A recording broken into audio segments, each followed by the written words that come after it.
Good day everyone, I'm Qian.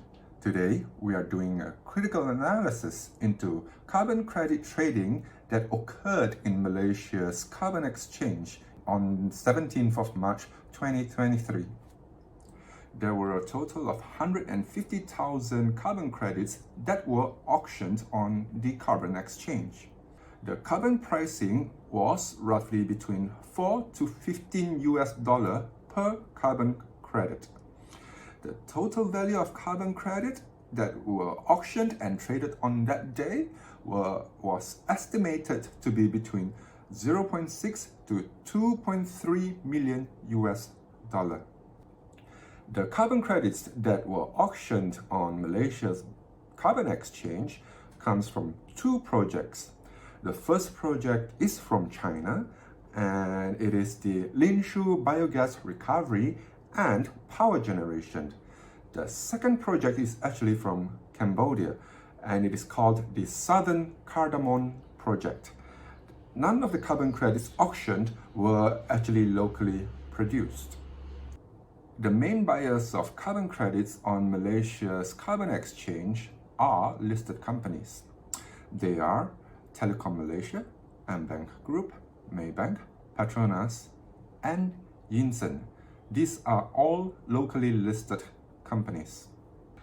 The total cost to buyers of carbon credits represents only 0.0044% of the total net profit of these companies. This represents negligible operating costs to these companies to buy carbon credits. A deep dive into these numbers raises a few questions. The first question is that if carbon credits are really left to the forces of free market, considering the total net profit of these companies, wouldn't prices of carbon credits be at least an order of magnitude higher to mathematically and accurately reflect priorities of the free market in carbon credits?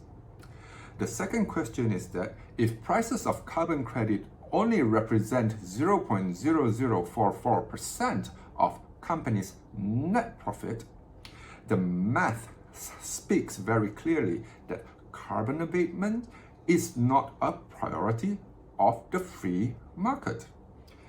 What does it say about the future of carbon trading schemes if free market is already telling us that it is not likely to work? Apart from the numbers, there are other structural concerns to bring about the development of locally produced carbon credits.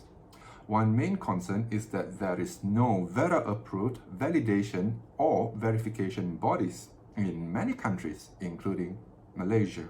So even if there is a local claim for producing carbon credits, there is no organization that is recognized by VERA which will allow the claim to be validated and hence traded on the carbon exchange.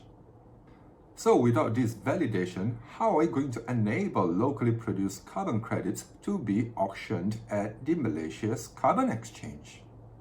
So guys, this is the summary of my deep dive into the carbon credit market in this part of the world. If you find this content informative, please feel free to share this content and click like on this video, and do subscribe to my channel for periodic updates. Thank you and bye-bye.